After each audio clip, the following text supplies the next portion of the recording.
professora da UFP de filosofia.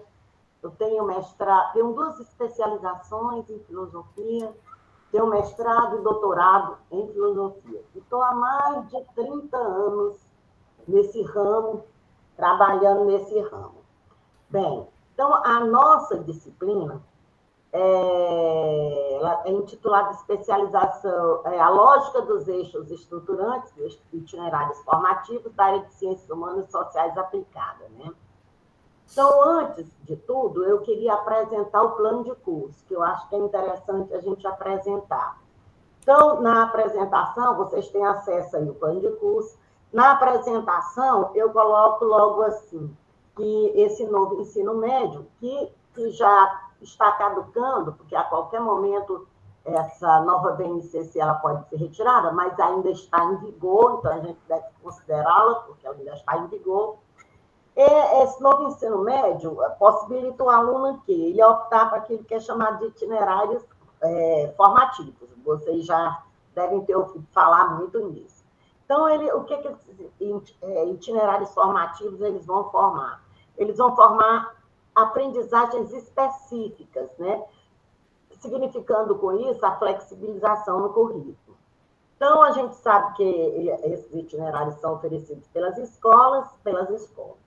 Então, essa BNCC, que é o Base Nacional Comum Curricular, a gente sabe que ela contempla 4 áreas: linguagem e suas tecnologias, e essas áreas são contempladas com especializações no SEAD, né? Ciência, natureza e suas tecnologias, ciências humanas e sociais aplicadas. Então, essa área, essa última, é a que se refere imediatamente, se relaciona imediatamente com a nossa disciplina, né? Então, ela tem uma estrutura ética, tem um caráter interdisciplinar e transdisciplinar. Depois eu explico para vocês a questão de ter um caráter transdisciplinar, que tem muito a ver com o pensador que eu estudo, que é o Immanuel Kant, que a Alice, por exemplo, deve conhecer bem, que nós trabalhamos bem na graduação de filosofia, onde ele trabalha uma coisa chamada transcendental. Então, essa BNCC, ela vai determinar que para a formação do estudante é necessário o quê? Que nas áreas de ciências humanas e sociais aplicadas tem as seguintes noções: tempo, espaço, território e fronteira, indivíduo, natureza, sociedade, cultura e ética, política e trabalho. Então, esses conteúdos, eles vão ter como pressupostos a criticidade, a ética, a interdisciplinaridade, a transdisciplinaridade. O que significa, então, interdisciplinaridade? Significa a superação das disciplinas e da desarticulação da teoria e prática. Então, essa coisa de desarticular teoria e prática na interdisciplinaridade, isso aí cai por terra, né?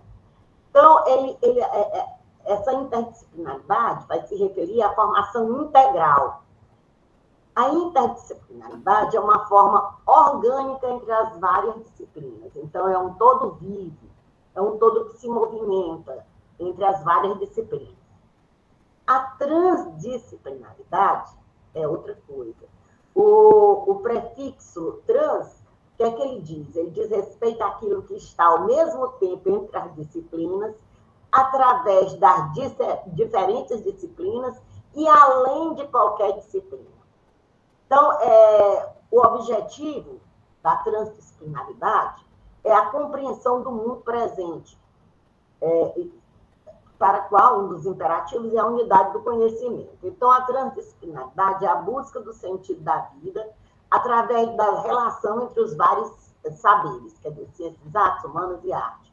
Então, é uma busca para uma compreensão universal por meio da ação de vários níveis de realidade. Ele é uma abordagem científica e cultural, uma forma de ver e entender a natureza, a vida, a humanidade, buscando um sentido para a existência do universo, da vida e da espécie humana. Então, a transdisciplinaridade, o que ela vai fazer? Ela vai superar a mentalidade fragmentária que é vista no cartesianismo. e a gente pode chamá-la de algo transcendental. Então, a interdisciplinaridade ela vai conectar os saberes, promovendo um diálogo por propriedades entre as disciplinas, né?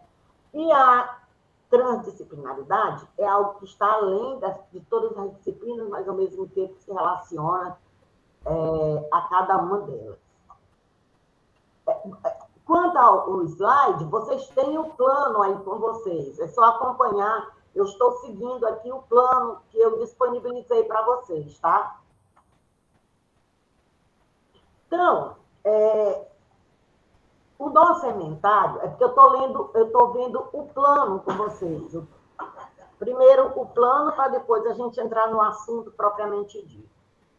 Então, o nosso inventário, que são aqueles temas mais gerais de um plano, a gente vai trabalhar o quê? A definição dos eixos estruturantes, definição de itinerários formativos, os itinerários formativos aplicados à área de ciências humanas e sociais aplicadas, interdisciplinaridade, transdisciplinaridade e prática didática dos itinerários formativos na área de ciências humanas e sociais aplicadas. Quer dizer, é um inventário muito amplo, que daqui a gente pode exatamente dissecar e chegar a alguns pontos mais específicos pela amplitude do inventário. Como todo inventário, cabe vários conteúdos aqui nesse inventário.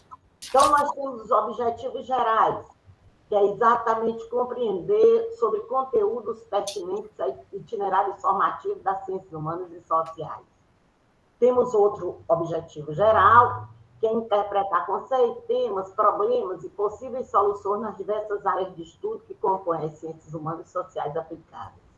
Então, objetivos específicos, ou seja, aqueles mais direcionados a que nós vamos estudar. Então, nós vamos definir os eixos estruturantes, vamos definir itinerários formativos, vamos refletir através de uma filosofia, de um filósofo da antiguidade, mas que é muito atual, chamado Platão, o que é a cidade como lugar de encontro, de troca, de convivência coletiva e conflitos. Então, nós vamos ver o que é que esse filósofo ele vai. Por que eu vou pegar esses pontos? Porque aqui são amostragens, é por isso que eu estou falando nesses objetivos. Aqui são amostragens de conteúdos que a gente pode adaptar para trabalhar no ensino médio. Então, um outro filósofo que a gente vai analisar é um filósofo chamado Rousseau, né? Então, outro objetivo específico é a gente analisar, por meio da filosofia de Rousseau, a relação entre seres humanos, propriedade e natureza. Um outro objetivo específico a gente vai avaliar, e aí a gente vai ver esse filósofo que eu falei para vocês anteriormente, que é o senhor Immanuel Kant, se o homem deve submissão aos preceitos da razão.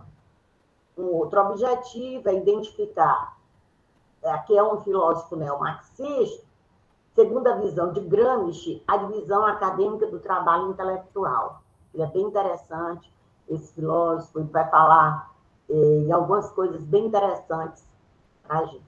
Um outro objetivo específico é que nós vamos caracterizar a angústia kierkegaardiana. O Kierkegaard é um outro pensador.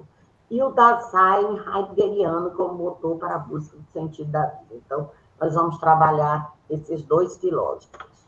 Um outro objetivo específico é que nós vamos problematizar a questão abordada por um outro pensador chamado Adorno sobre a cultura de massa. Vamos também debater um conceito de justiça de um filósofo chamado John Rawls. A Ana conhece bem esse filósofo, estudou bastante esse filósofo John Rawls. E nós vamos apontar, segundo Gilberto Freire, a capacidade antropologicamente da cultura brasileira. E vamos identificar, segundo Celso Furtado, o que a gente deve aos sertões de Euclides da Cunha, né? Então, esse conteúdo, agora eu vou falar do conteúdo para vocês, ele vai ser dividido. Então, até hoje, a gente vai trabalhar até a questão do Gramsci.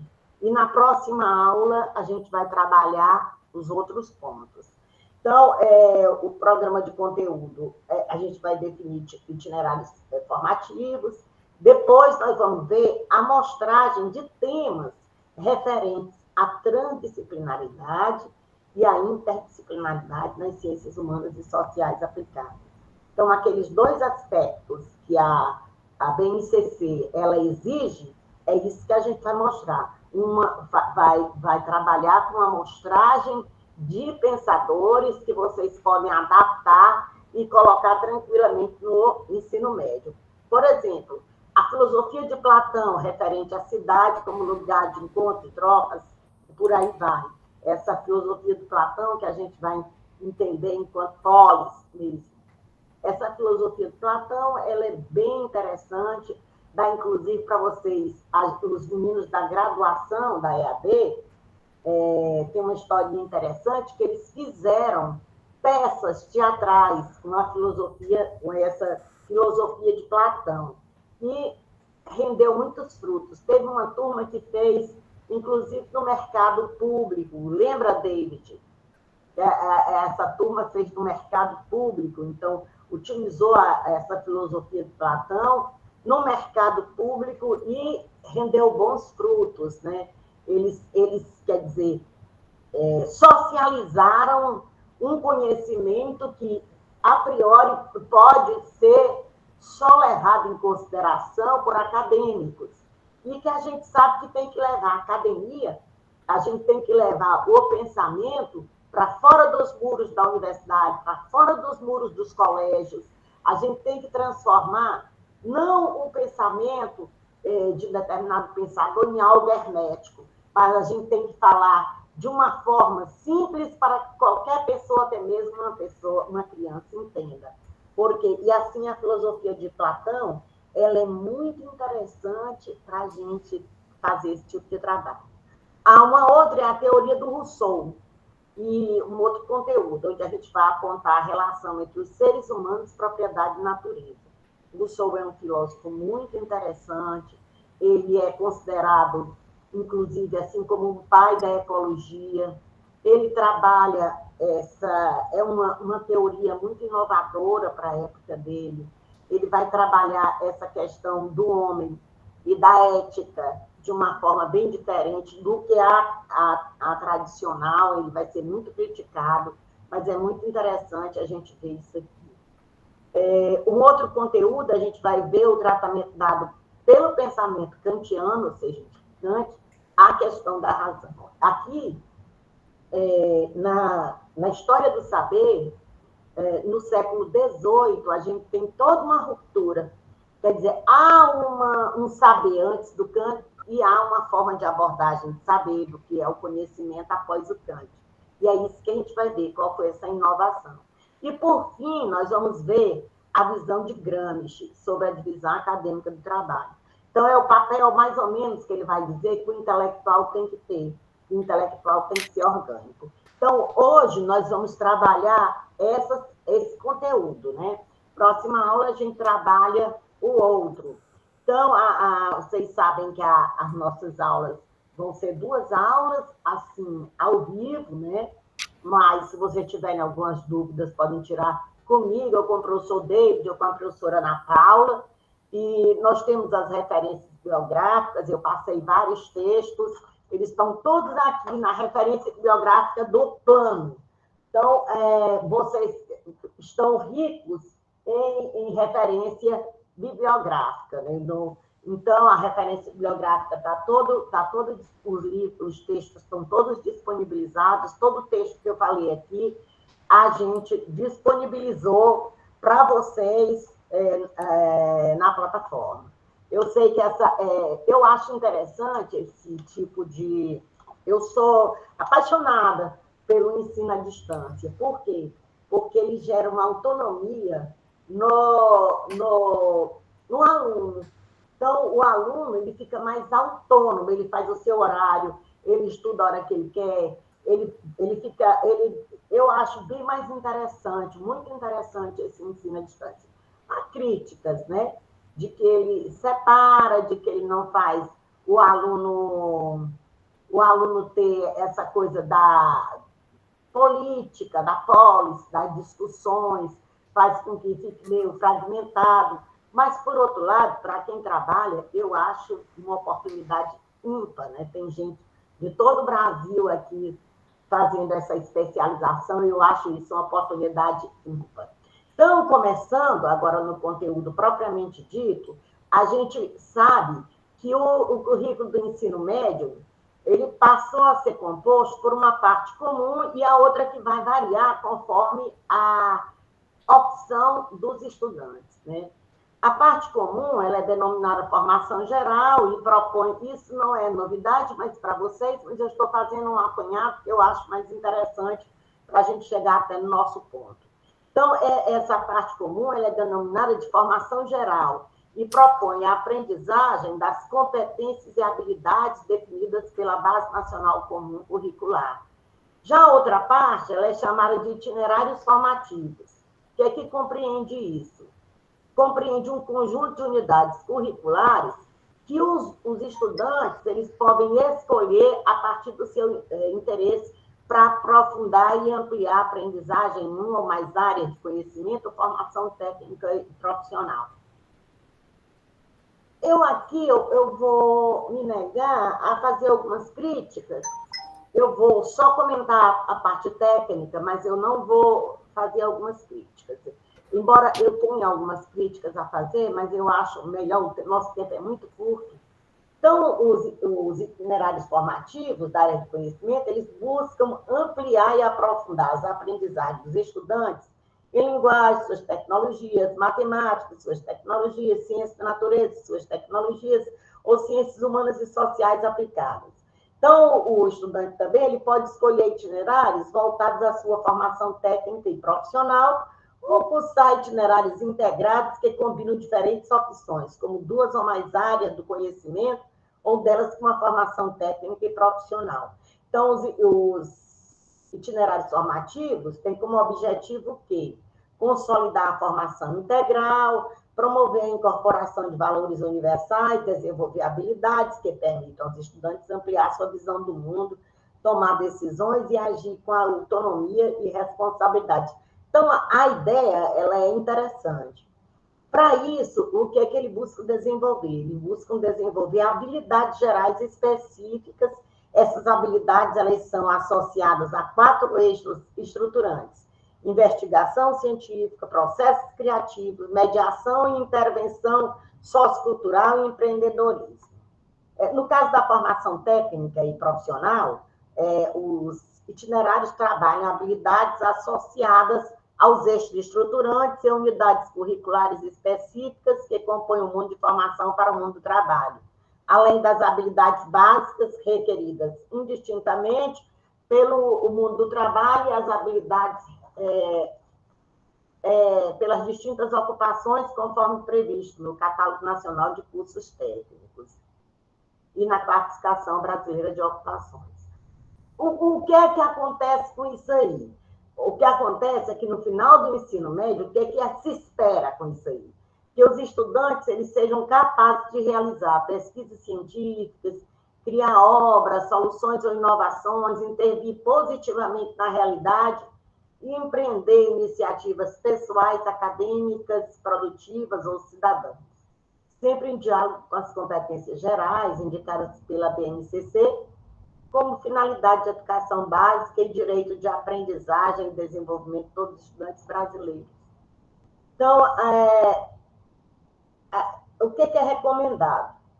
O recomendado é que os itinerários formativos sejam compostos pelos aprofundamentos na área de conhecimento ou na formação técnica e profissional, e as eletivas e o projeto de vida. Então, no caso das áreas de conhecimento, essa ampliação, como é que ela vai acontecer? Ela vai acontecer com temáticas contemporâneas, sintonizadas com o contexto e interesse dos alunos. Na formação técnica e profissional, a expansão se dá juntamente com o desenvolvimento de habilidades básicas requeridas pelo mundo do trabalho e habilidades específicas relacionadas aos cursos técnicos, cursos de qualificação profissional, ou programa de aprendizagem profissional, mas escolhida pelo estudante. Além de explorar os potenciais e as vocações, os aprofundamentos, o que é que eles vão permitir? Eles vão permitir que os estudantes já concluam o ensino médio com algum diferencial na sua formação. Então, o seu histórico escolar vai ser mais personalizado, envolverá mais tempo de dedicação, unidades curriculares escolhidas em consonância com o seu projeto de vida. Então, é pedido que isso aí tenha mais ou menos uns 4 semestres de duração, né?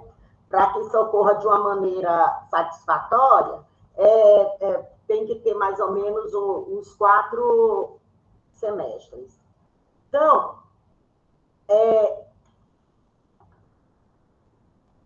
esses itinerários formativos no ensino médio, eles substituem a distribuição do conteúdo das 13 disciplinas tradicionais que costumavam compor os 3 anos do ensino médio.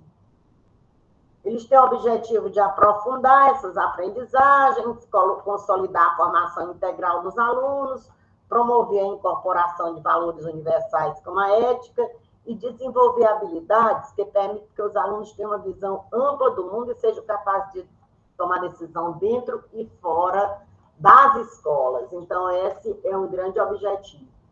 Então, o que se espera disso?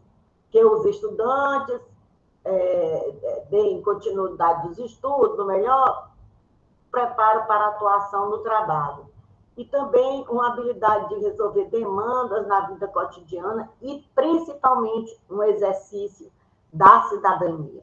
Né? O que é a cidadania? Caso vocês não lembrem, é exatamente você ter consciência dos seus deveres e dos seus direitos. Né? Então, isso é cidadania. Então, os itinerários formativos, eles vão se organizar a partir de 4 eixos estruturantes. Eles conectam experiências educativas com a realidade contemporânea e auxiliam os alunos a desenvolverem habilidades relevantes para a forma integral. Os eixos estruturantes, investigação científica. O que é que isso faz? Dá uma ênfase em ampliar a capacidade de investigação e compreensão do estudante ao aplicar o conhecimento sistematizado através de práticas e produções científicas. Então, eles buscam o quê? Trazer a pesquisa científica para o cotidiano do aluno, né? E o papel da escola é oferecer exatamente as condições necessárias para a condução da pesquisa e ensinar os alunos sobre como identificar fontes confiáveis para ter informação e uso ético desses dados. Processos criativos, o segundo. Né? Nesse eixo, os alunos são envolvidos na elaboração de projetos com foco na criatividade. Isso aí vai incluir o quê? A utilização de diferentes manifestações linguísticas, culturais e científicas. Então, esse processo começa com a definição de um problema, o tema a ser abordado, e em seguida é planejada uma resposta a ele que possa ser um produto, uma intervenção artística, uma peça de comunicação, entre outras possibilidades. Para quem não sabe, nós temos o prof de filosofia, o mestrado de filosofia, o prof, e lá a gente trabalha com um projeto de intervenção filosófica. Um projeto não é intervenção pedagógica, é intervenção filosófica, ou seja, algo que, de alguma forma, vai ajudar no refletir, no repensar alguns conteúdos dentro da escola. Então, para que faça o prof de filosofia, é interessante que a pessoa esteja dando aula de filosofia. E ele é um mestrado que ele é oferecido pelo SEAD e ele não é completamente à distância, ele é semipresencial. Geralmente tem aulas aos sábados, né? Mas é uma proposta bem interessante. Quem aqui der aula de filosofia, é interessante tentar ver a época do prof e aí tentar ver essa coisa desse projeto de intervenção nas escolas, que é uma coisa bem inovadora e bem legal. Então, um outro eixo é mediação e intervenção cultural. Qual é a ideia? É oferecer ferramentas aos alunos para eles promoverem transformações positivas na comunidade a partir do contato com projetos de mobilização e intervenções culturais e ambientais. E o quarto é o empreendedorismo. Ele prevê o aluno, ele estimula, desculpe, o aluno, aos alunos criarem seus próprios projetos a partir de identificação de desafios a serem vencidos. Então, o planejamento desses testes e o aprimoramento dessa ideia inicial. Então, o aluno ele passa a identificar as suas aspirações pessoais que gostaria de transformar em um empreendimento. Além disso, ele vai enfrentar os próprios desafios em relação às próprias capacidades e à receptividade de um mundo externo. Então, se a gente sabendo cada um desses eixos estruturantes, fica mais simples a gente entender as mudanças propostas pelo novo ensino médio, né? Fica mais tranquilo, foi por isso que eu fiz essa abordagem, porque eu acho que fica mais tranquilo, né, para a gente tentar entender.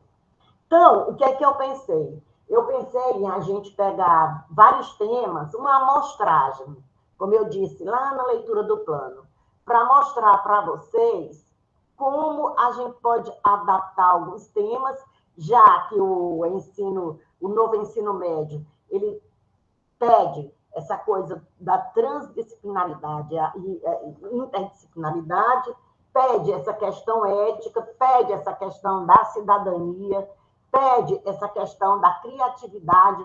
Então, o que eu pensei? Alguns temas, como a amostragem, para a gente adaptar e fazer uma adaptação às nossas salas de aula. Primeiro, que eu gostaria de dizer para vocês, é um pensador da antiguidade chamado Platão. Esse pensador, ele é muito atual. E ele tem você pode aplicar em vários aspectos de uma aula. Inclusive, ele tem o livro 7º da República, vocês devem conhecer, que chama-se Mito da Caverna. O livro 7º da República é muito interessante e foi esse texto que os alunos colocaram, fizeram tipo uma peça que dá para transformar numa peça e colocaram no mercado público e que teve a participação coletiva e que foi um texto muito bom, onde as pessoas refletiram muito sobre quem é você, o que você faz aqui, tá?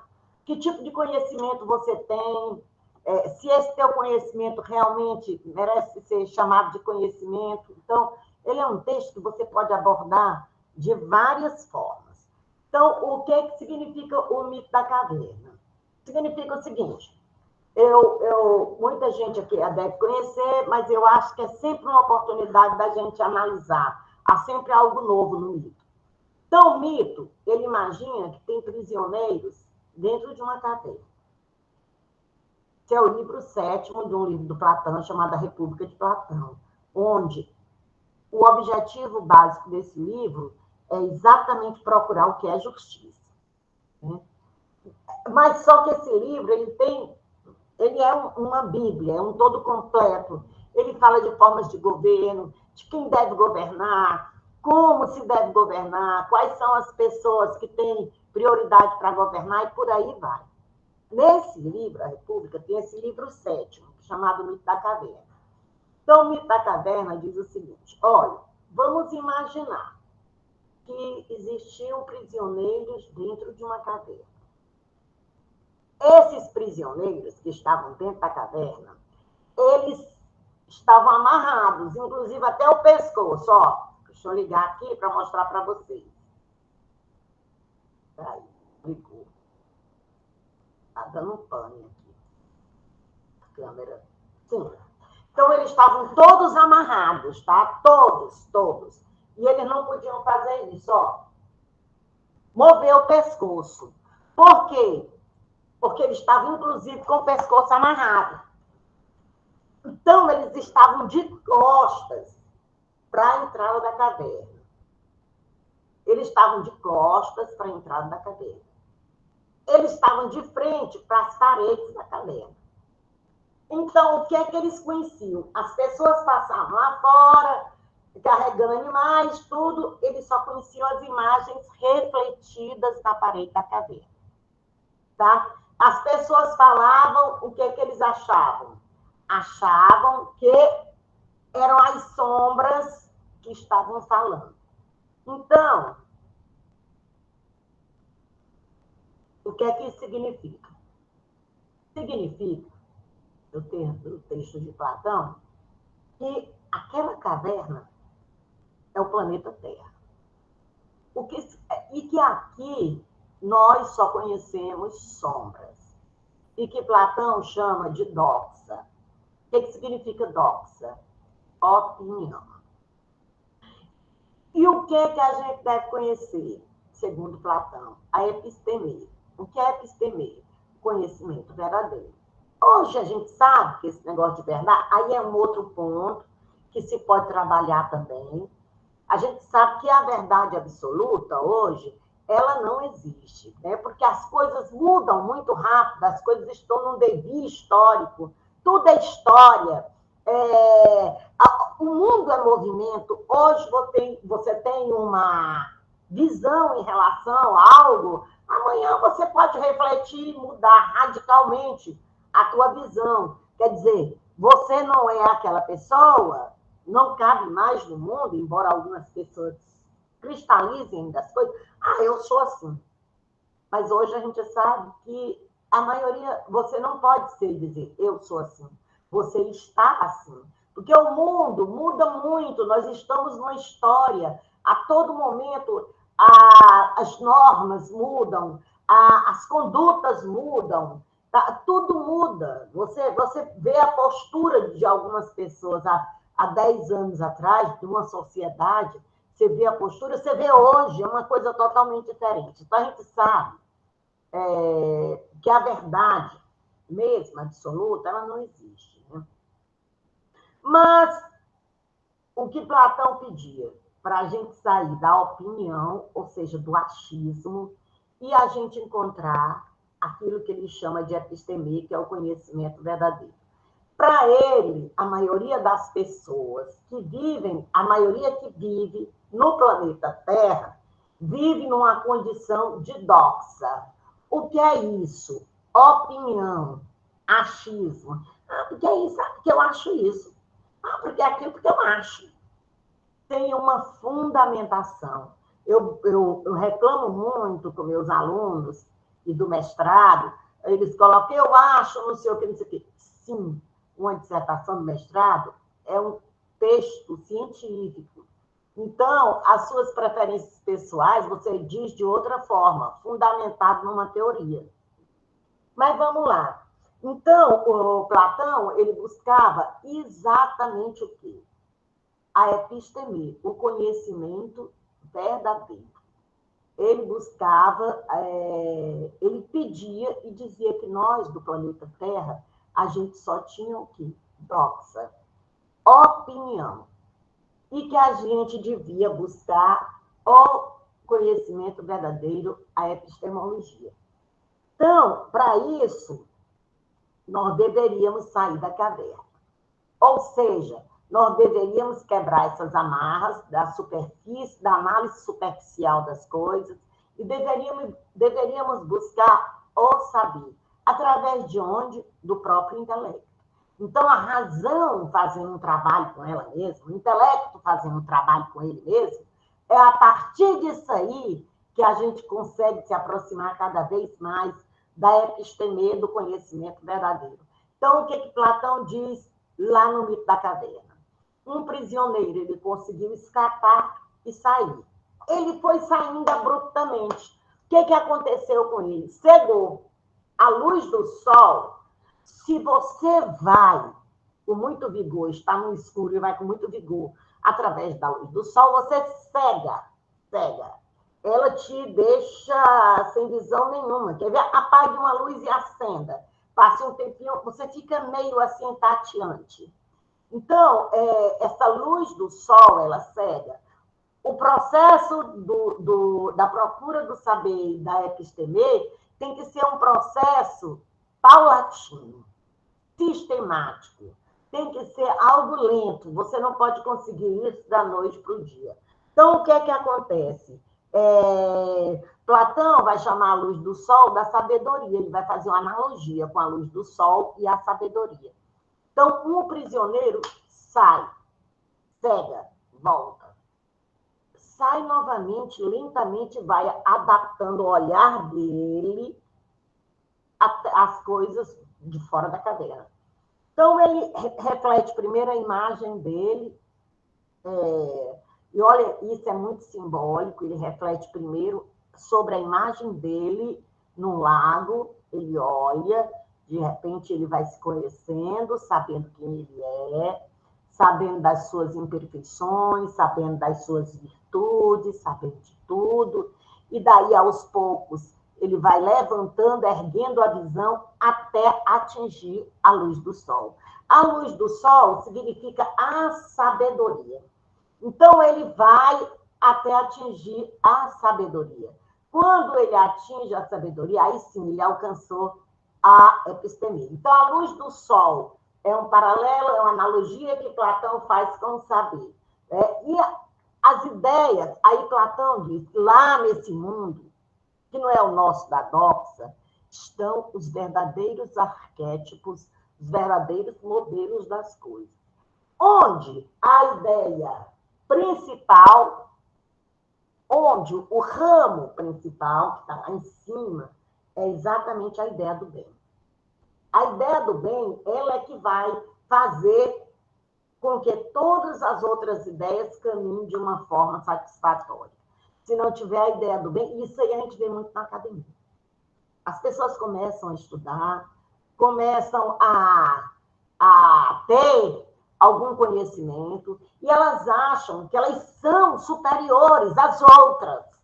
Elas acham que elas podem, por causa disso, ter uma certa superioridade, e que elas podem machucar, que elas podem pisar. A gente vê muito isso aí na academia.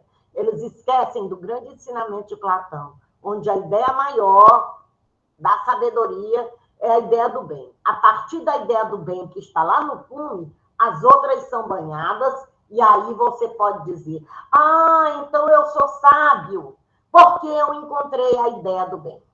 Então, essa analogia a gente pode utilizar da República, do livro 7º da República, a gente pode utilizar com nossos alunos. É um texto rico que a gente pode falar sobre o bem, a gente pode falar sobre a ética, a gente pode falar sobre como racionalmente você pode fazer um trabalho no teu próprio intelecto e aos poucos deixar os achismos. E é porque eu acho que o senso comum tem uma riqueza enorme. Não é isso que eu não estou condenando o senso comum, estou condenando achismo, que é diferente do senso comum. Então, o senso comum tem, por exemplo, remédios medicinais seríssimos, maravilhosos, mas o achismo, essa coisa, porque ele é assim, porque o pai dele é assim, ele é assim, entendeu? O achismo é que é complicado. É isso que a gente deve, de certa forma, combater nas escolas, principalmente no ensino médio. São essas análises rasteiras, essas análises, assim, eu sou assim. Por que eu sou assim? Porque eu nasci dessa forma, porque o meu pai era assim, porque o avô... Não. Isso aí é que a gente deve combater, porque ninguém é assim. Ninguém é assim. Nós estamos assim. Então, é esse tipo de achismo, é por isso que eu acho o livro 7º da República super atual e muito importante para a gente trabalhar na escola. Um aspecto desse livro da República também é a educação. Ele diz, olha, a educação ela deve começar na infância, por depois os jovens já estão corrompidos, porque se o jovem começar a se educar mais tarde, ele vai estar corrompido. Então, as crianças elas deveriam ser retiradas das famílias aos 10 anos de idade. ele diz, a educação na República não é à toa, não, ela passa por um longo processo, na qual a gente vai definindo as aptidões de cada um e sua futura posição na sociedade. Isso aqui, por exemplo, até os 20 anos, na Segunda República de Platão, todos vão receber a mesma formação. E essa formação ela vai ser baseada em quê? Na ginástica e na música. A ginástica vai fortalecer o corpo e a música vai desenvolver as habilidades intelectuais. Então, a música para Platão, ela não tem um sentido que a gente dá hoje para ela. Então, aos 20 anos, o que a educação vai possibilitar aos educadores? A realização do primeiro corte. Isso aí é meio complicado em Platão. É um pouco discriminador, porque vai destinar os menos qualificados intelectualmente, as almas de bronze, para as atividades práticas, agricultura, artesanato, né? E o demais, eles vão continuar estudando por mais 10 anos, até os 30 anos, quando haverá uma nova seleção. E aí vai definir o que serão destinados à função de guardião da cidade, as almas de prata, que possuem a virtude da coragem. Essa classe social ela será examinada com muito rigor, porque é dela que vão surgir os governantes das repúblicas.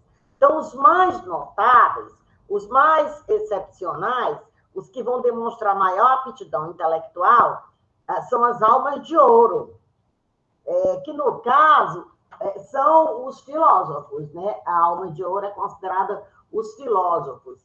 É aquele que exatamente tem como descobrir a essência das coisas, alcançar, e também tem o dom, não só de alcançar a essência, mas de transmitir. Acima de tudo, transmitir, porque transmitir é tão importante quanto compreender, quanto assimilar. Não adianta um bom professor, saber de algo, mas não saber transmitir. Então, é interessante também, para Platão, essa coisa de transmitir e essa coisa de compreender e transmitir. Uma coisa em Platão também é que as mulheres... Não há nada parecido na sociedade grega do que esse papel das mulheres que Platão fala. Elas desfrutam a mulher da República ela vai adquirir um novo status.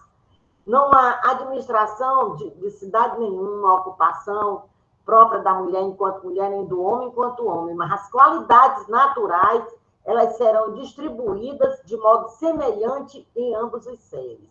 E a mulher participa de todas as atividades, de acordo com a natureza, e o homem também. Embora em todas elas a mulher, segundo Platão, é mais débil do que o homem. Então, a igualdade da mulher, do sexo, vai liberar a mulher para uma convivência livre com os homens. Então, o legislador ele vai precisar do quê? Dessa igualdade entre os sexos para alcançar outro objetivo, que é a comunhão das mulheres. A partir das mulheres é fundamental para um objetivo maior, que é o fim da família tradicional. Então, a família ela é um obstáculo para a realização do projeto de reengenharia social de Platão. Então, a família ela possui uma autonomia que ela vai desafiar o poder do Estado. Então, não vai ter um domínio absoluto da sociedade enquanto não forem cortados os laços familiares. Então, a fidelidade dos membros de uma família, ela pode se revelar como algo invencível para as autoridades, né? Então, a família ela é um obstáculo para se reger uma sociedade da melhor forma possível. Então, para os antigos, né, o Estado ele tinha uma certa prioridade em relação, inclusive, às preferências subjetivas. Então, para Platão, essa família, esse ideal de família, tinha um certo característica de obstáculo. Então, nisso aqui, como era essa formação dessa elite governante de Platão? Sabe quantos anos vai demorar? 40 anos, quase uma vida. para se formar essa elite governante. Então, é preciso vocação, dedicação, força de vontade para que alguém vá exatamente entrar num projeto dessa magnitude. São raríssimos para Platão os filósofos autênticos, mas são aqueles que sabem reger uma sociedade. Então, desde os 10 anos, que essa separação desses filósofos ela já vinha acontecendo, né? Essa seleção de filósofos já vinha acontecendo. Eles seriam já, tipo, quase ao nascer. O povo, ele não participaria desse processo seletivo, não. O povo é povo e a nobreza é nobreza, para Platão.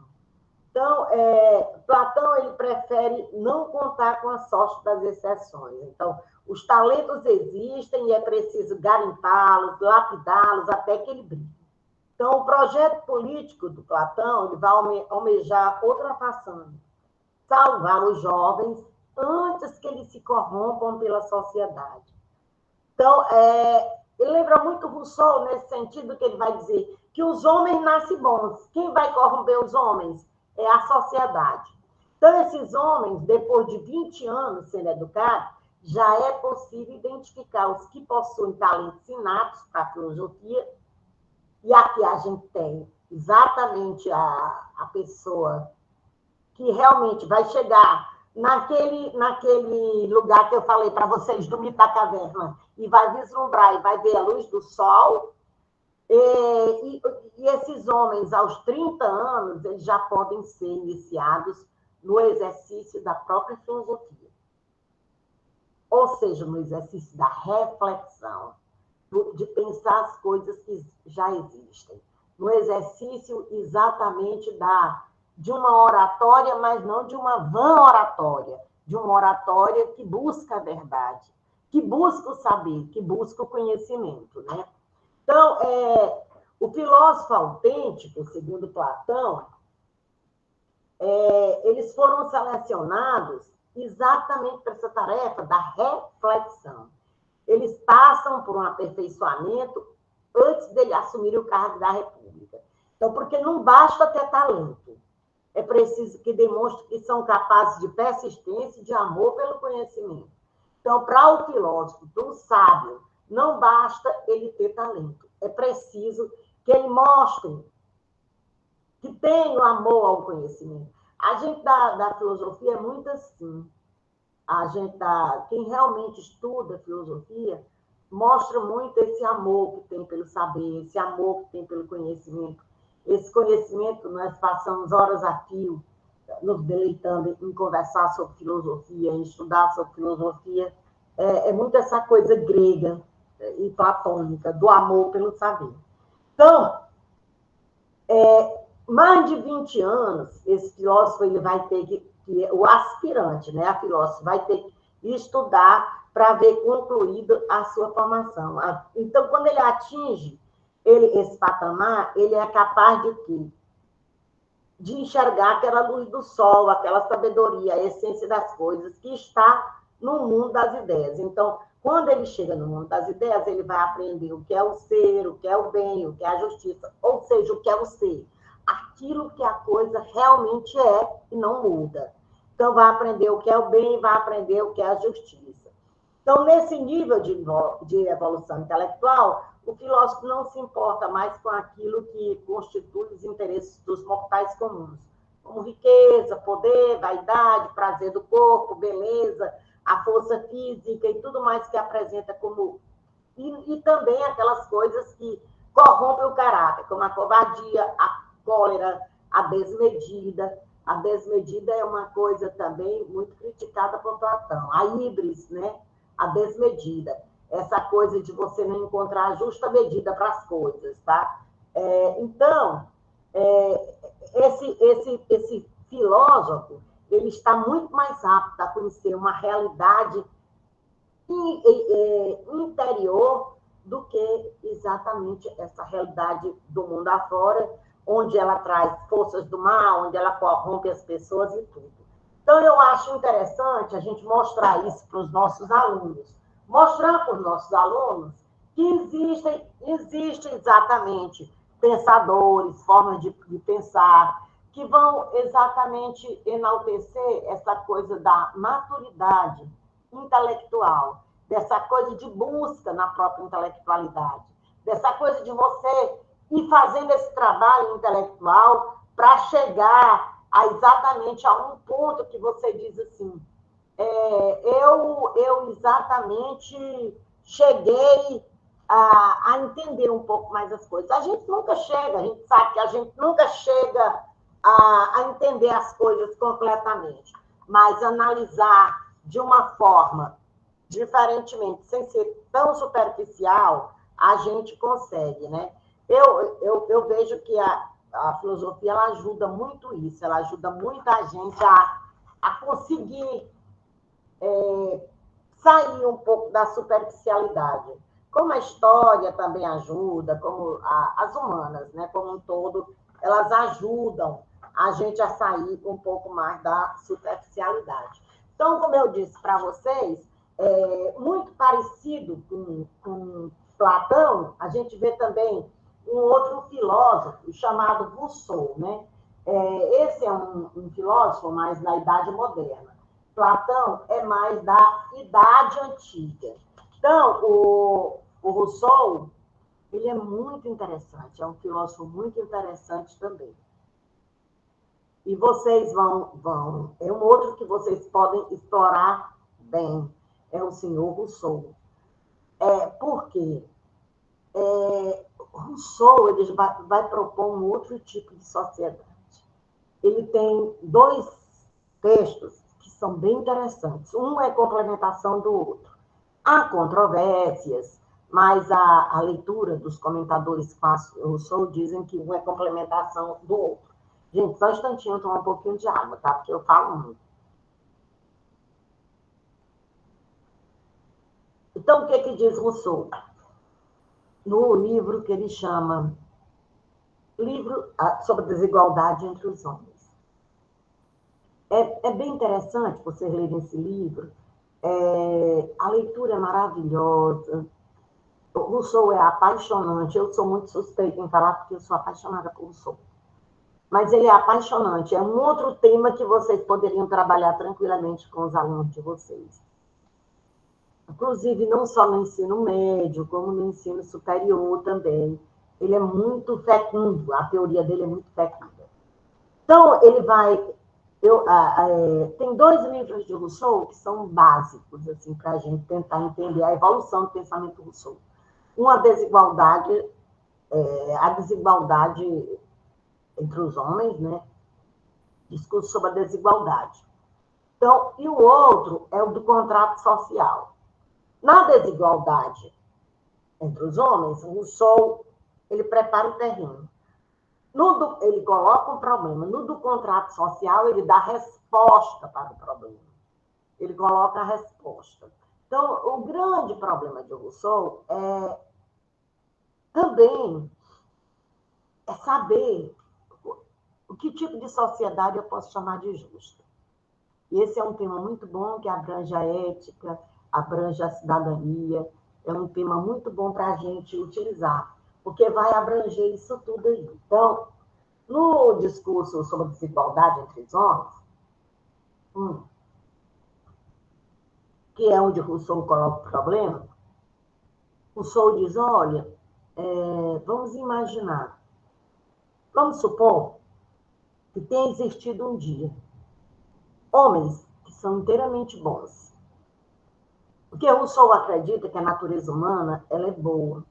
O que corrompe essa natureza é essa sociedade que nós temos aí. Então, ela é que corrompe. Então, Rousseau vai dizer assim, olha, vamos imaginar. Eu não sei se existiu, eu não sei se um dia vai existir. Eu não estou falando de história. Eu estou pegando mecanismos de representação, um mecanismo hipotético para falar de uma teoria. Então, vamos imaginar que existiram homens que eram bons selvagens, ou seja, homens que tinham uma essência inteiramente boa. Esses homens, Eles andavam nus pelas florestas e eles colhiam os frutos que a floresta dava para eles. Então, eles comiam aquilo que a natureza dava, eles dormiam embaixo de árvores, eles andavam solitários e nus. Então, eles não tinham a noção do bem e nem do mal, porque eles não tinham a noção de sociedade. A noção do bem e do mal nasceu de uma noção de sociedade. Então, eles não tinham essa noção, nem do bem e nem do mal. O que é que eles tinham? Pronto, eles agiam conforme o coração. E, segundo Rousseau, a natureza humana é boa. Então, a gente podia dizer que eles tinham uma vontade, embora eles não tivessem noção nem do bem e nem do mal. Então, eles vagavam, eles não tinham... Dizem que Rousseau foi a inspiração para o movimento hippie. Aquele movimento dos anos 70, em que os jovens deixavam suas casas e andavam pelas cidades, vendendo pulseirinhas, vendendo produtos de artesanato e fazendo uma apologia à liberdade. Então, ser livre era exatamente romper com todas as cadeias de uma sociedade. Então, dizem que o inspirador para o movimento hippie foi Rousseau. Então, o Rousseau dizia, ele chamava esse homem de bom selvagem. Mais uma vez repetindo, por que ele chamava de bom selvagem? Porque esse homem, segundo ele, tinha uma natureza boa. Então, esse homem, ele andava, ele tomava banho nos riachos, ele andava, ele caminhava, ele se alimentava do que a floresta dava para ele. Então, ele não tinha família, ele andava só, ele era um sozinho, um andante solitário, né? Então, esse homem, ele não tinha noção de violência, não tinha nada. No entanto, a partir do momento que o primeiro homem chegou e pá, demarcou um território e disse, essa propriedade é minha, aí sim, aí a coisa começou a mudar. Aí começaram a formar famílias, aí começaram a formar as guerras entre famílias, aí começaram as guerras por causa de terra. E aí tem um outro problema. Aliás, aí tem uma outra questão. Essa coisa da territorialidade, essa coisa de demarcar território, diz que também uma das primeiras pessoas, um primeiro pensador que questionou essa coisa da demarcação de território também, isso é atribuído a Rousseau. Então, esse negócio da demarcação do território, essa terra é minha, isso aí, quem primeiro criticou com uma certa fundamentação teórica, foi Rousseau. Essa coisa da propriedade privada. Então, o Rousseau, ele é também considerado o primeiro pensador a questionar a noção de propriedade privada. Então, para Rousseau, voltando lá, o bom selvagem era inteiramente livre. Ele não tinha amarras. Né? Então, o bom selvagem e liberdade significava a mesma coisa. Quando esse homem chegou e demarcou o território e disse, essa terra é minha, aí pronto, o que aconteceu? O que aconteceu é que começaram as guerras, as violências.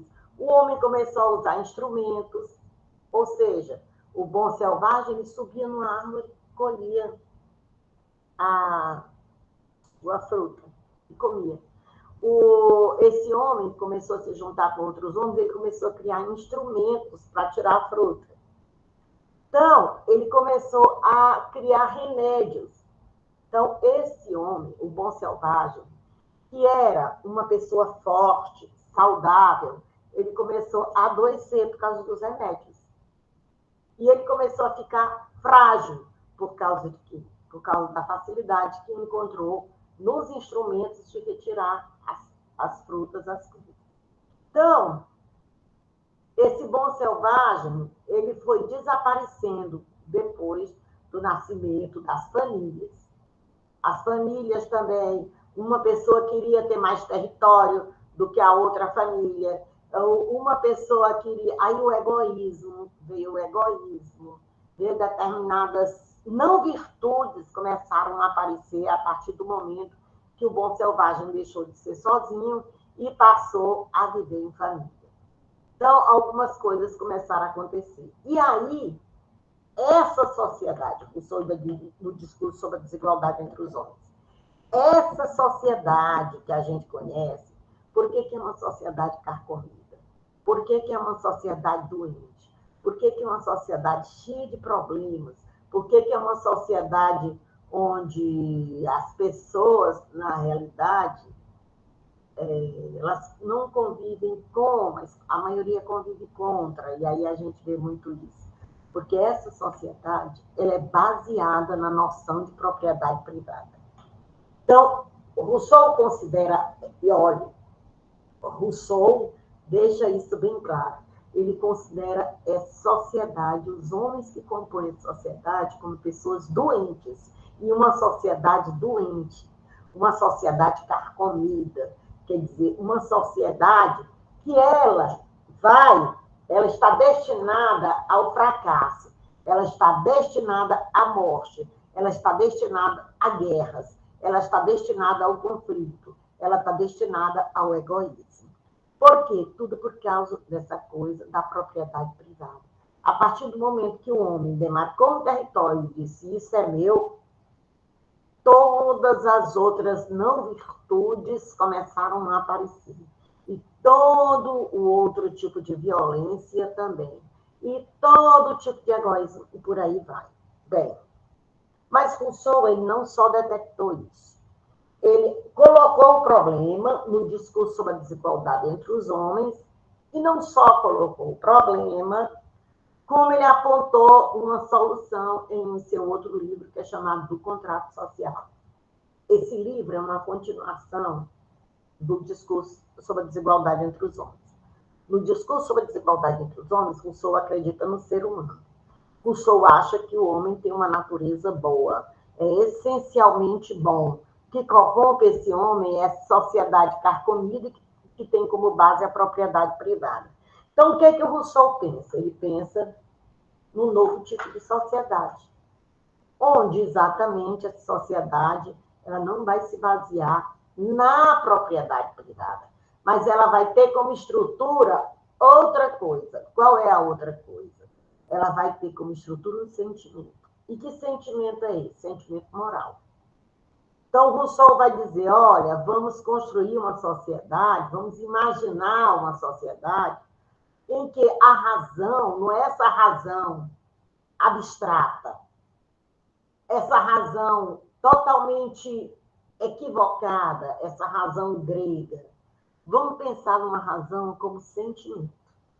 E essa razão, quer dizer, tudo que você vai agir, que você vai fazer, você vai colocar na frente do sentimento moral. A questão moral. Então, a questão moral, ela é prioridade e ela é equivalente à racionalidade. Então, a razão não é mais aquela coisa solta, aquela coisa livre. A razão, ela passa a ser um sentimento moral. Então, o que é que o Rousseau faz? Ele diz de que forma? Ele diz, vamos imaginar que todo ser humano tem uma boa vontade. A boa vontade, e aí Rousseau não é a favor da democracia, porque a democracia, aqui é uma análise minha, ela é injusta, a democracia ela vai contemplar uma maioria, mas a minoria que fica ali, a minoria ela é esquecida. Vamos supor que uma religião X eleja um governante, e esse governante, por sua vez, eleja essa religião como prioridade. A maioria das pessoas, a maioria dessa religião, e a maioria elegeu esse governante. E a minoria, que não é? É justo se trabalhar com a maioria, com a minoria, e a minoria, como fica? Então, Rousseau, ele não acreditava na democracia. O que é que o Rousseau acreditava? Rousseau acreditava numa coisa que ele chamava de vontade. A vontade não é vontade da maioria. A vontade é vontade geral. A vontade geral e vontade da maioria é muito diferente. A vontade da maioria é o que a gente vê na democracia. A vontade geral é outra coisa. É a vontade baseada no sentimento moral. No sentimento moral. Então, é aquela vontade em que as pessoas chegam, alcançam, vamos colocar assim, através da livre discussão. É aquela vontade que o Rawls vai chamar de razoabilidade, né? Razoabilidade. É aquela vontade em que você não impõe, porque como você tem boa vontade, você não vai impor aquilo que você acredita ser verdadeiro. Mas você vai entrar naquele processo de discussão, chegar a uma conclusão de que aquilo é melhor para a sociedade. Então, o peso é o que é melhor para a sociedade e não o que a maioria quer, o que a maioria deseja. Então, dessa forma é contemplado maioria e minoria. Eu não sei se vocês entenderam a diferença da escolha feita pela maioria e a vontade geral. Entenderam? Entenderam?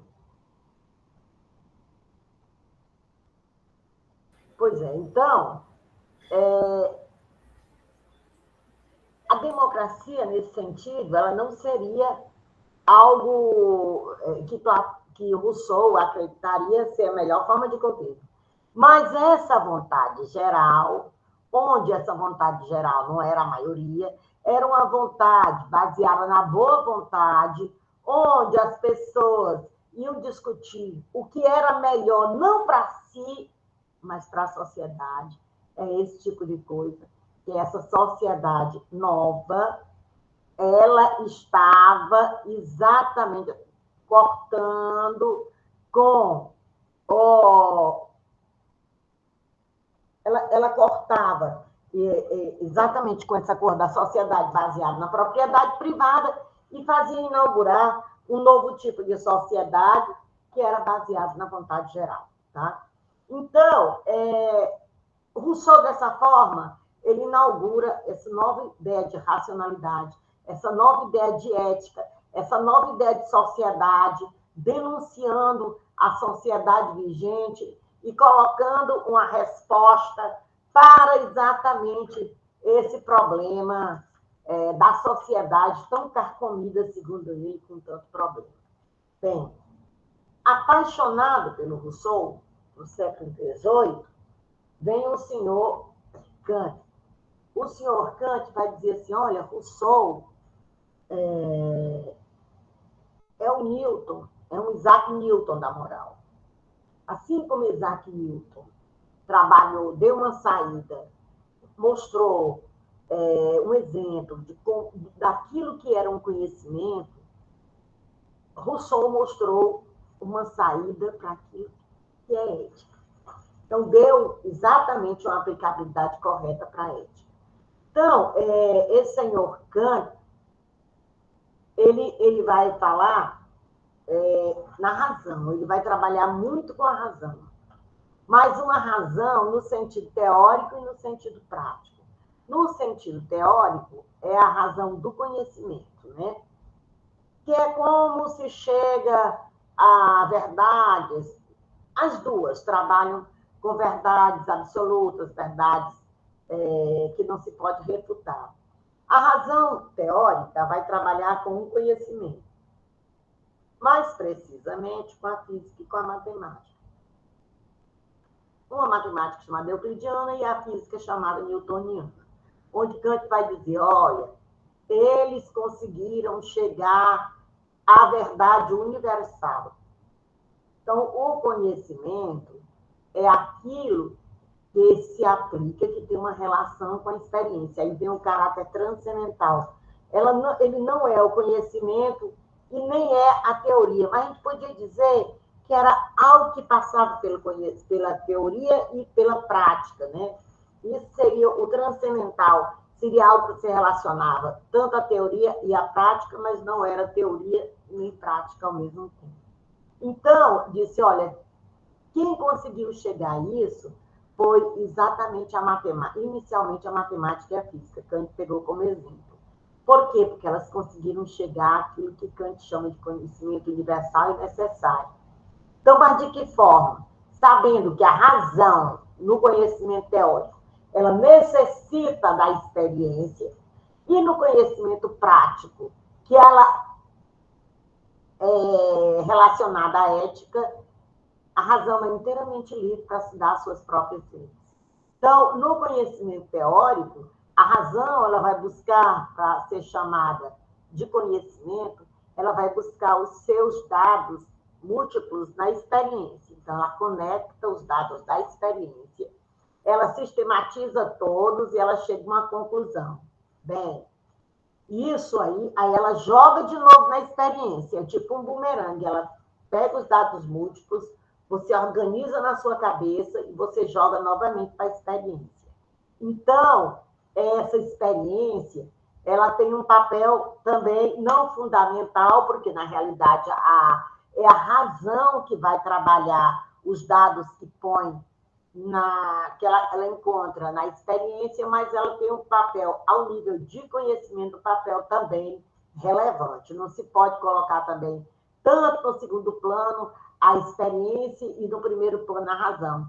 Senão, Kant não teria uma inovação em relação aos pensadores da sua época.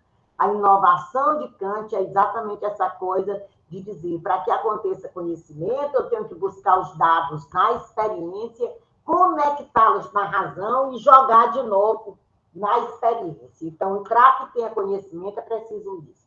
Então, isso é a razão teórica que Kant chama. A razão prática é a ética, é onde Kant foi buscar lá em Rousseau os seus fundamentos. Então, para Kant, a razão enquanto conhecimento, enquanto razão teórica, ela é limitada. Limitada por quem? Pela experiência.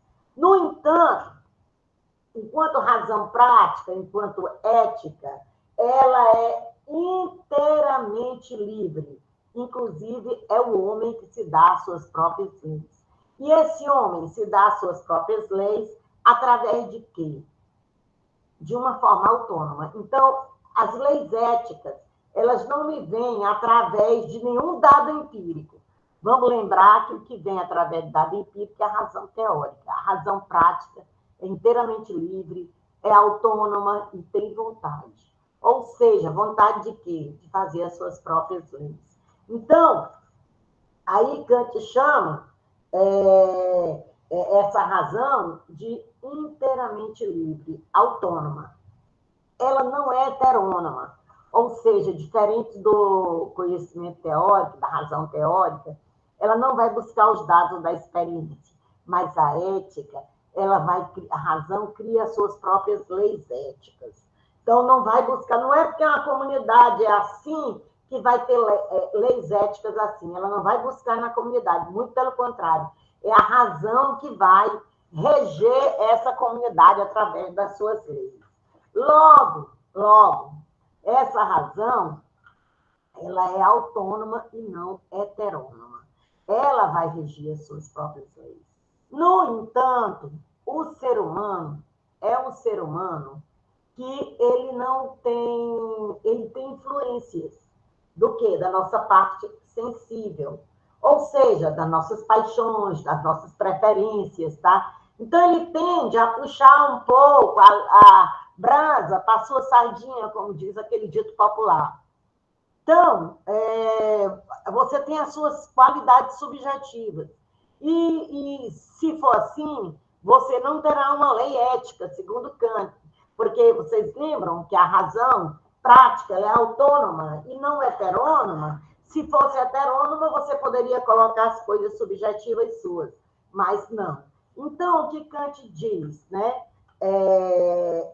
É preciso algo que a razão tenha alguma lei para que essa lei vai exatamente ajudar a razão a não se imiscuir, a não se misturar com as coisas subjetivas. E aí, o que é que acontece? Essa lei chama-se imperativo categórico. O imperativo categórico é algo exatamente que vai dizer assim, você vai, não vai ter finalidade nenhuma, você vai ter as leis inteiramente autônomas, você vai fazer as leis sem ter objetivos. Por exemplo, eu vou ser bondosa porque eu quero atingir o reino dos céus. Se você fizer isso, você está ferindo o princípio ético kantiano. Por quê? Você não está sendo ético, você está sendo aético. Porque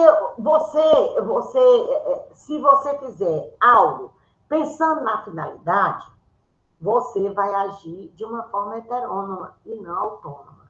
Então, você tem que pensar em algo que seja feito da razão pela razão. Algo inteiramente prático. Algo em que você não se deixe influenciar por nenhum dado do exterior. Inclusive as suas preferências pessoais. É por isso que Kant elege o imperativo categórico. Então, o imperativo categórico, você vai pensar assim, eu vou agir de tal forma, de tal maneira, que isso, eu vou abrir mão das minhas preferências, eu vou pensar, será que eu posso universalizar? Se eu puder universalizar, se isso for bom para todo mundo, então transforme em lei. O que é isso? Por exemplo, eu posso roubar algo de alguém e achar, não, esse alguém é mais rico do que eu posso roubar. Opa! Será que eu posso universalizar? E se alguém menos rico que eu me roubar, eu vou gostar? Então, eu não posso universalizar. Então, se eu não posso universalizar, eu não posso transformar em lei. Então, as leis, para você pensar numa lei ética, você tem que pensar na universalidade primeiro. Eu posso universalizar? Se puder universalizar, é uma lei ética. Se não puder, se tiver mistura com os seus dados subjetivos, não é. Não pode ser. Então, outra coisa, as leis éticas, elas têm, como eu falei para vocês, um fim em si mesmo. Então, você não pode, de maneira nenhuma, colocar um objetivo, uma final. Você é ético por quê? Porque você é ético. Mas por que você é ético? Porque você é racional, você tem razão. Como você é uma pessoa racional, você é um ser ético. Por que você... Porque eu sou um ser racional. Tá? Essa ética kantiana, que é baseada na ética de Rousseau, é chamada ética deontológica. O que é a ética deontológica? É a ética do dever pelo dever. Ou seja, por que eu devo? Porque eu devo. Eu devo porque eu devo. Não tem uma explicação. Eu devo, eu quero agir assim, porque eu quero ser bondosa e eu quero que as pessoas me considerem uma pessoa bondosa. Já está sendo antiético. Eu vou praticar filantropia porque eu quero que Deus goste de pessoas que agem dessa forma. Já está sendo antiético. Então, a ética kantiana é a ética deontológica, é a ética do dever pelo dever. Você não tem que imiscuir com nenhum dado do exterior, você não tem que atrás de nenhuma influência exterior, você tem que trabalhar o dever pelo dever, somente o dever pelo dever. Então, essa ética kantiana, nós temos duas linhas em ética, né? As mais fundamentais. É a ética teleológica e temos a ética deontológica. A teleológica é a ética que busca fins. E a ética deontológica é aquela ética do dever pelo dever. Então, Kant diz, nós devemos trabalhar com nossa razão prática, de forma livre, autônoma, onde essa razão prática tem vontade, onde essa razão prática nós temos que ter claro que é o dever pelo dever. Então, essa é a ética kantiana, que é herdada de Rousseau. Um outro pensador, e aí pulando já para bem mais tarde, que vocês poderiam trabalhar e que é bem interessante, chama-se Gramsci, é o italiano. Ele vai falar da função, aí já é uma outra coisa. Ele vai falar da função do intelectual. Ele vai dizer, olha, nós temos 2 tipos de intelectuais. Nós temos intelectual orgânico e intelectual inorgânico. O intelectual orgânico é aquele que vai trabalhar com a superestrutura, ou seja, com a igreja, com a escola, com a família, e ele vai trabalhar no sentido de modificar toda uma sociedade, tá? Então, ele vai modificar uma sociedade, ele vai trabalhar para que a sociedade ganhe novo rumo, através de igrejas, através de... Ele não é aquele intelectual de gabinete. Aquele intelectual de gabinete, esse intelectual de gabinete era um intelectual que não traria nenhum benefício para a sociedade. Então, o Gramsci, nesse sentido, ele vai falar muito de uma teoria dialética, que vai questionar, que é a filosofia, né? A filosofia tem que ser algo, uma parte importante para esse intelectual orgânico. Esse intelectual orgânico, ele tem que estar onde as pessoas estão e tem que trabalhar com a superestrutura. Então, o Gramsci ele vai chamar muita atenção essa coisa de como a gente deve trabalhar com o intelectual. Então, o intelectual não é aquele que vai se fechar em gabinetes, não é aquele que vai ficar de longe das pessoas. O intelectual orgânico, ele tem que estar onde o povo está. E trabalhando com essa questão da reflexão, vendo que a sociedade ela é dialética, acompanhando essa questão dialética, vendo que a sociedade é histórica, então não tem nada de ahistórico na sociedade, vendo que a gente está no mundo, e esse mundo ele é composto de um tempo, e esse tempo está dentro de uma história, e essa história a gente tem que acompanhar, porque ela muda a qualquer momento, então não existe algo fixo e permanente, e a importância do intelectual, que no caso somos nós professores, eles fazem um chamamento muito bom. A importância do intelectual, que no caso somos nós professores, essa questão de ser vivo, ser orgânico, acompanhar o movimento dialético, acompanhar a história, fazer esse trabalho de reflexão, fazer esse trabalho de tentativa de modificação de uma sociedade ou então de uma melhora da sociedade. Então, esses são os temas que eu pensei inicialmente que a gente poderia estudar. Ou a gente poderia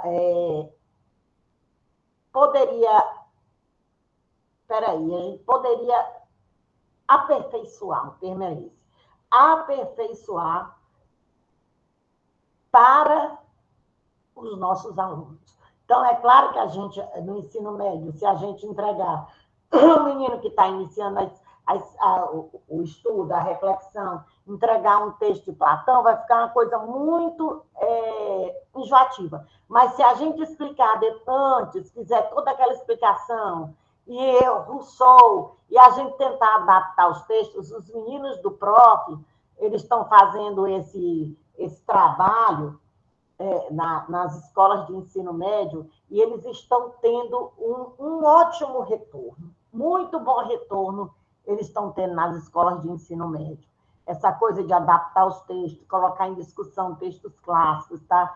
De trabalhar a questão ética, a cidadania, a autonomia, através de alguns pensadores. Eu aqui comecei uma amostragem daqueles que eu acho que eu tenho uma afinidade maior, que eu acho que são bem mais interessantes.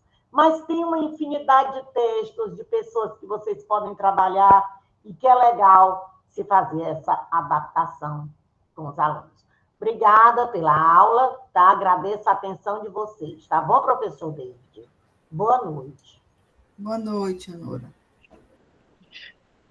Boa noite, Honora. Muito obrigado pela aula, né? Por estar aqui acompanhando a gente mais uma vez, né? Obrigado mesmo.